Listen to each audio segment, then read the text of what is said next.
In every classic Sonic game, there's been some sort of debug mode. Sonic Mania's debug mode is really interesting and it can be turned on from the no save menu without use of any external cheats.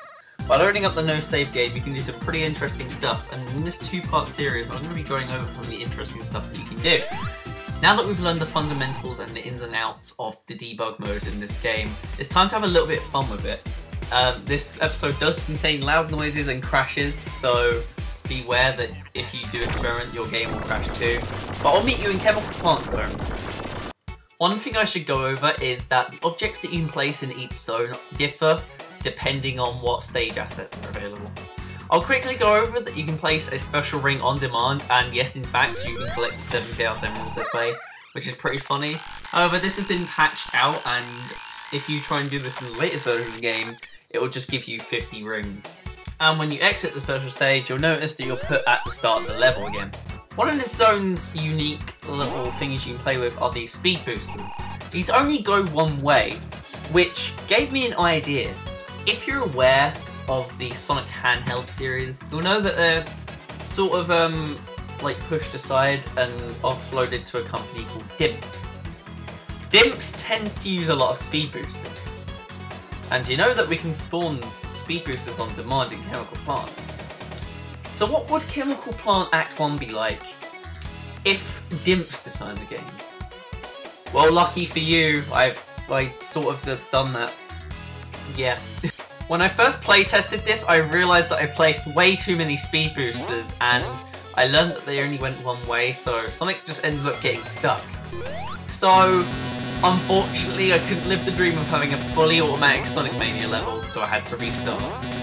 In the end, while it's not perfect, I think the finished result is pretty good. Watch it using the little iCard in the corner. But anyway, moving on. As you can see, we're back in Green Hill 1, but something's different. We can glitch below the surface and go into Knuckles' section, which is all cool. You can do this with glitches as well, but this has been patched. But why was I standing where I was? If I start to rewind this footage, you can see how I achieved this effect. Going back up, and there we go. I died, and before that I placed a load of checkpoints. If you place a checkpoint in debug mode, your position is saved when you die. So if I place a checkpoint here, then go into the little special ring, for example, as I will demonstrate in a minute. Come on, do it. Yes, there we go. If I quit the stage, you'll notice that I have spawned right where the boss is. Like so. Moving on to Studiopolis Act 1. Before the boss, there's a little trigger which you can skip. You can do this legitimately, but you can just fly over. Once you fly over, you can see that you're on the track, which you run along across to defeat one of the hardboard heavies. And you can just go along, your merry way, all the way to the end of the stage. Like so. However, what happens when you go back? Well, to make this easy, I'm just going to use Supersonic because you know it's really fast. So, going into Supersonic mode, we can see that we have a lot of rings. You'll notice that the camera doesn't really shift that much, and when we die and go to debug mode, you can see the advanced layer section here. That's because there's background layer and advanced layer stuff. The slope going up is on a different layer, and you'll see that is evident soon. If I go backwards, you can see that everything is okay, but as soon as I try and go on that other layer, you'll notice that I just fall through. You can use debug mode to go back to the advanced layer where it transitions and go on another track if you really want to, and everything works as normal. You can see that the level ending is repeated 3 times, one for the bottom, one for the middle, and one for the top. As you can see, the camera has locked up here, so can't go back down unless we move the camera a little bit back. There's the background layer, a little symbol there, which helps transition between all the tracks in the boss fight. Going back into Supersonic, the camera has sort of adjusted itself a little bit. You can go all the way back to this wall, which you're normally never supposed to see. This is the top track, and you don't normally start on the top track, you normally start on the middle track. If I move the camera below enough, and if I keep going left, I would hit the trigger to start the boss fight. But let's go down to the bottom layer. As you can see on the bottom layer, zoom in across, and we've hit the end of the level. This is the main ending of the level. The star post defaults to the bottom layer, but if you somehow finish the boss fight while on the top, then obviously this star post will be moved to compensate. And speaking of Studiopolis 2, we can go inside these little lottery machines an infinite amount of times. I love these things so much, I don't know why. But yeah, you can just keep going in these and just play around with them. So I'll just speed up a little bit, because I spend a lot of time here and I'm healthier. Moving on from my gambling addiction in Casinopolis, there's something about debug mode I haven't told you. If you place a signpost near the edge of a screen lock, you can actually move the screen. Now, you can see that I'm doing this to get to the start of Act 2. Don't go too crazy though, otherwise this will happen, and the game will just completely crash. Yeah, it's not a fun noise. But as you can see, that is the start of Act 2 there. Relaunching the game into Press Garden, the first little tidbit that I found in debug mode was something that I don't see anywhere else on the internet. If you go up here, you can see that there's a hidden little room, and it's spelled out hello with those little letter blocks on the stage, which is really interesting. I made a video about this, a separate one, but as you can see, this is where it is in comparison to the rest of the stage. There's a special ring here. It's literally just below these little tomato blocks. So I thought that was pretty cool. You can see the separate video that I made with the iron. You're probably wondering where the hell is Sonic. Well, I'll tell you. He is actually, in fact, behind the crates that you find at the start of the one boss. I don't know why there's a little room there, but here is behind all those crates, which you can normally not get to. There's the checkpoint down there, and of course, if you tumble away that floor, we'll go into the main boss arena, which is pretty cool. Something strange I find about Press Garden Act 1 and 2 is that the boundary isn't there, and this is the same for normal gameplay. You don't have to be in debug mode to experience this. So you can go all the way throughout the level and just, you know, while the score tally's up, you can just keep going throughout Press Garden Act 2, which is very weird. I went into debug mode just to show how far you can go, and the camera kind of gets really confused as to where you are. So yeah. I'll leave you to watch this.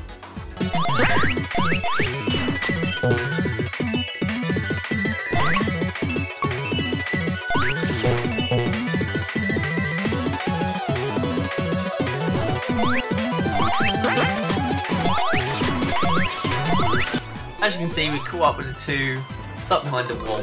So, as you know in Press Garden Act 2, you have to get hit by a thing, like a little ice thing, and then slide down a massive little slope to get to the boss fight.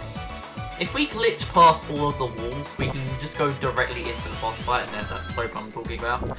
Puts you on the advanced layer, as you can see. And here is the hard-boiled heavy, or the, I don't know what they're called. But as you can see, the capsule just appears off screen. Now this can easily be exploited normally in normal gameplay by using tails. I'll put a little iron video in the top just to demonstrate what I mean. But yeah, the capsule is just behind there waiting to be hit. As you can see, the boss can still hit you throughout the cutscenes. Here's a relatively easy crash you can do in Stardust Speedway 1. There's an unused version of the flashing enemies which you can spawn in. Now these are unused as far as I'm aware, and their function is kind of broken. If you spawn too many in, the game will crash, and I don't know why, but Tails just seems to be enjoying himself here, so I'll let him live before I spawn all of them in. So as you can see, they spawn in, and they just sit there and just don't do anything. They just show the light, and the game crashes. Moving the camera behind the Act 1 boss will reveal that it's not all as it seems. You can see I'm up against this wall and I have gone a little bit too far, so as you can see I'm back on the other side, and it's sort of strange really when you look at it at this side, because you start to see that the developers were kind of lazy. So there's a little speed booster here, plummets you right into a wall, If we go past that, however, we can see that there's a future signpost, which you can spin. And once you've spun that, you can create these little streaks, which are really, really cool when you go really, really fast. And these will persist. And there's the robot generator. And when you destroy that, for some reason the screen goes dark. But there you go, there's the boss, which is just summoned. And there's those little flashing enemies, which, you know, these guys are different to the ones I showed that crashed the game earlier. But I'm going to be back once I defeat the boss.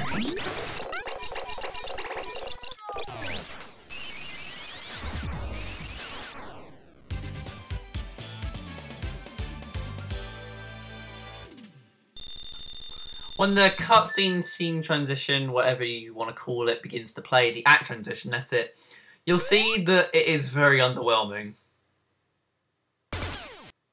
As you know, Stardust Speedway Act 2 is split into 2 segments. How does the game handle that though? As you can see, it's literally just nothing. Just nothing. Just a little loading zone which you can't see.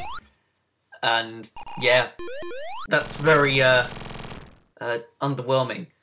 When you break the Metal Sonic, little projector there, you can actually just fly off screen, and as you can see, once Metal Sonic has finally realised that where you've gone, the camera would start to move up with you. So you can actually exploit this and skip these little mini bosses in normal gameplay. Unfortunately, I hit the trigger too early, so I have to sort of make my way back over to this boss fight because the camera is kind of locked and I can't really spot one in the signpost because I don't know where I am. But I'll just beat this boss and then I'll meet you guys at the top.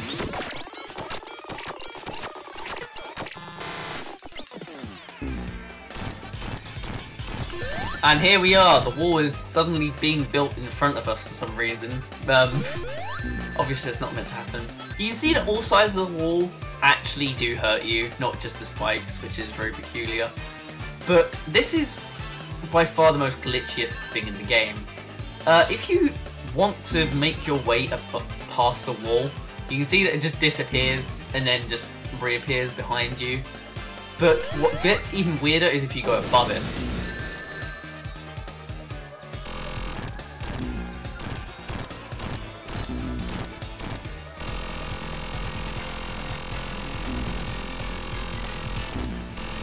The camera locks up here and it makes this really obnoxious drilling sound. And for some reason you just get pushed back if you try to leave the screen boundaries like so. I have no idea why this happens. I can't even begin to explain what is going on. But it's just really weird.